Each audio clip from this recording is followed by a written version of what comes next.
Bismillahirrahmanirrahim. Assalamualaikum warahmatullahi wabarakatuh. Kepada Allah senantiasa kita bersyukur dan kepada Rasulullah senantiasa kita bersalawat. Allahumma shalli ala sayyidina Muhammad.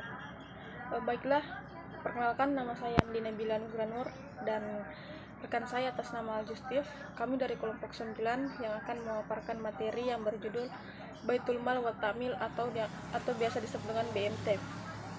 Nah, mengenai dengan Baitul Mal wa Ta'mil, maka kita akan membahas tentang pengertian BMT atau Baitul Mal wa Ta'mil adalah lembaga yang terdiri dari dua istilah, yaitu Baitul Mal dan Baitul Tamwil.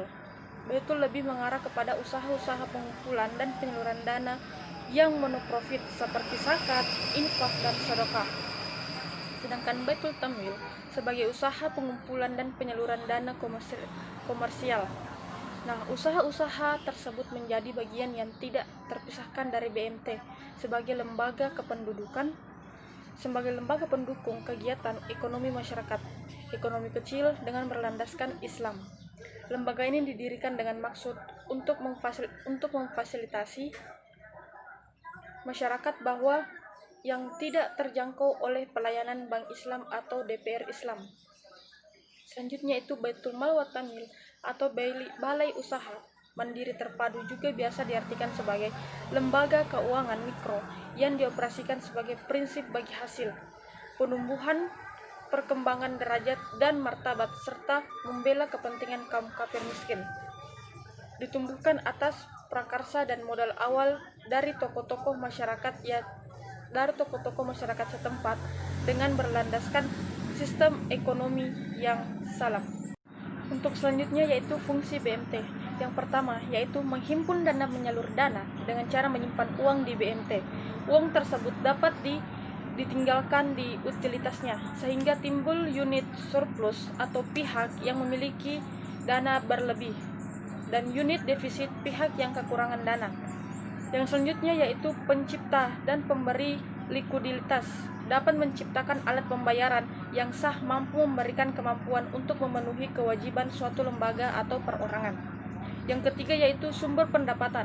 BMT dapat menciptakan lapangan pekerjaan yang memberikan pendapatan kepada para pegawainya. Yang keempat yaitu memberi informasi kepada masyarakat mengenai risiko, keuntungan, dan peluang yang ada pada lembaga tersebut. Dan yang terakhir yaitu sebagai satu lembaga keuangan mikro Islam yang dapat memberikan pembiayaan bagi usaha kecil, mikro, menengah, dan juga koperasi dengan kelebihan tidak meminta jaminan yang memberatkan bagi UMKM tersebut. Yang selanjutnya yaitu peran BMT. Yang pertama yaitu menjauhkan masyarakat dari praktik ekonomi yang bersifat non-Islam, aktif melakukan sosialisasi di tengah masyarakat tentang arti pentingnya sistem ekonomi Islam. Yang kedua yaitu melakukan pembinaan dan pendanaan usaha mikro.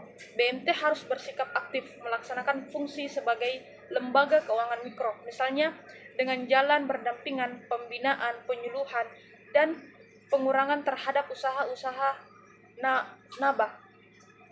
Yang ketiga yaitu melepaskan ketergantungan pada rentenir. Masyarakat yang masih bergantung pada rentenir disebabkan rentenir mampu memenuhi keinginan masyarakat dalam memenuhi dana dalam segera. Yang keempat yaitu menjaga keadilan ekonomi masyarakat dengan berdistribusi yang rata. Fungsi BMT berlangsung berhadapan dengan masyarakat yang kompleks, diwajibkan harus pandai bersikap. Oleh karena itu, langkah-langkah untuk melakukan evaluasi dalam rangka pemetaan skala prioritas yang harus diperhatikan. Contohnya dalam masalah pembinaan, BMT harus memperhatikan kelayakan nasabah dalam hal golongan nasabah dan juga jenis pembiayaan yang dilakukan. Materi selanjutnya yaitu tujuan BMT.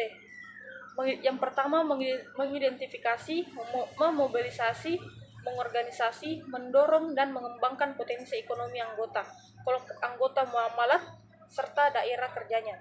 Yang kedua yaitu meningkatkan kualitas SDM, sumber daya manusia, anggota dan fokus menjadi lebih profesional dan islami sehingga semakin utuh dan tangguh dalam menghadapi persaingan global. Yang selanjutnya yaitu menggalang serta memobilisasi potensi masyarakat dalam rangka meningkatkan kesejahteraan anggota. Dan yang terakhir yaitu menjadi perantara keuangan finansial intermediary di antara ekninnya sebagai sohibul mal atau duafa, sebagai mudarib terutama untuk dana-dana sosial seperti zakat, infak, sedekah, wakaf, hibah, dan lain-lain, menjadi perantara keuangan antara pemilik modal dan sebagai pemodal maupun penyimpan dengan menggunakan dana untuk mengembangkan usaha produktif. Mungkin itu saja yang sempat saya paparkan, dan selanjutnya akan dipaparkan oleh rekan saya yaitu Al-Justif.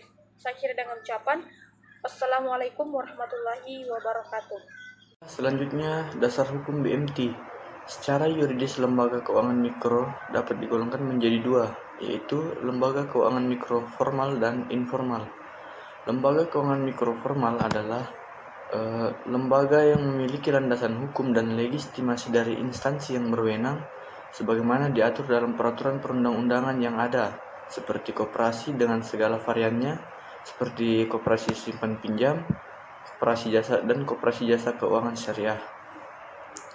Sedangkan LKM informal dibentuk tanpa adanya landasan hukum dan legitimasi dari instansi yang berwenang sebagaimana diatur dalam perundang-undangan. Selanjutnya, perkembangan BMT di Indonesia. Perkembangan BMT di Indonesia berawal dari berdirinya Bank Muamalat di Indonesia pada tahun 1992, yang mana pada praktiknya BMI dalam kegiatan operasionalnya berlandaskan nilai-nilai syariah.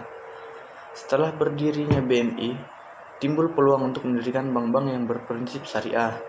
Namun, operasionalisasi BMI kurang menjangkau usaha masyarakat kecil dan menengah.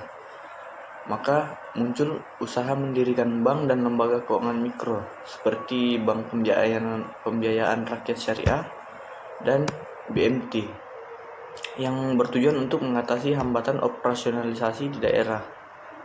Pengembangan BMT sendiri merupakan hasil prakarsa dari Pusat Inkubasi Bisnis Usaha Kecil dan Menengah atau PINBUK, yang merupakan badan pekerja yang dibentuk oleh Yayasan Inkubasi Usaha Kecil dan Menengah atau YINBUK.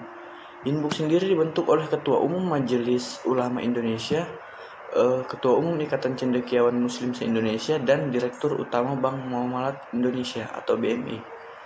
Sekian penjelasan dari saya, terima kasih.